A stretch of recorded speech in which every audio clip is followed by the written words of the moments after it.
અને હવે વાત કરીએ સુરતની તાપી નદીમાં સતત નવા નીરની આવક થઈ રહી છે। રાંદેર સિંગણપુર કોઝવેની સપાટી 7.13 મીટરે પહોંચી ગઈ। ઉકાઈ ડેમની સપાટી 321.44 ફૂટ પર પહોંચી ગઈ છે।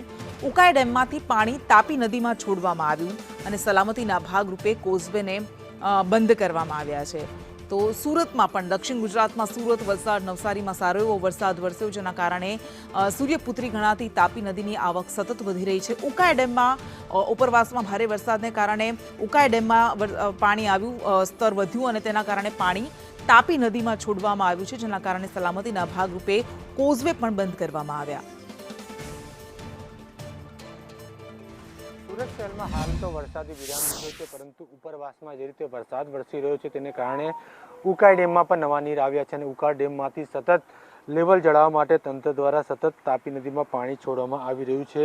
ત્યારે લેવલની વાત કરવામાં આવે ત્યારે જે રીતે ઉકાઈ ડેમની સપાટી છે તે કુલ હાલની ડેમની સપાટી 321.44 ફૂટ છે। ત્યારે ઉકાઈ ડેમમાંથી 60,345 પાણીની આવક થઈ છે। ત્યારે ડેમમાંથી 800 ક્યુસેક પાણી તાપી નદીમાં છોડવામાં આવી રહ્યું છે। ત્યારે સુરત રાંદેર સિંગણપુરને જોડતો કોઝવેની સપાટી જે છે રૂલ લેવલ 6 ફૂટ છે ત્યારે તેની રૂલ લેવલ કરતાં હાલની સપાટી 7.13 મીટરે પહોંચ્યું છે। ત્યારે સુરત રાંદેર સિંગણપુરને જોડતો કોઝવેમાંથી કુલ તંત્ર દ્વારા 65,529 ક્યુસેક પાણી છોડવામાં આવી રહ્યું છે। જોઈ શકાય છે કે કોઝવેને જે છે છેલ્લા એક અઠવાડિયાથી સલામતીના ભાગરૂપે બંધ કરવામાં આવ્યો છે, ત્યાં કોઈક ન જાય તેની માટે પોલીસ પણ અહીં મૂકવામાં આવ્યા છે। કહી શકાય છે કે જે રીતે ઉપરવાસમાં સતત વરસાદ વરસી રહ્યો છે તે વરસાદ વરસના કારણે ઉકાઈ ડેમમાં નવા નીર આવે છે। નવા નીરને કારણે ઉકાઈ ડેમના તંત્ર દ્વારા લેવલ જળાવવા માટે તાપી નદીમાં સતત પાણી છોડવામાં આવી રહ્યું છે।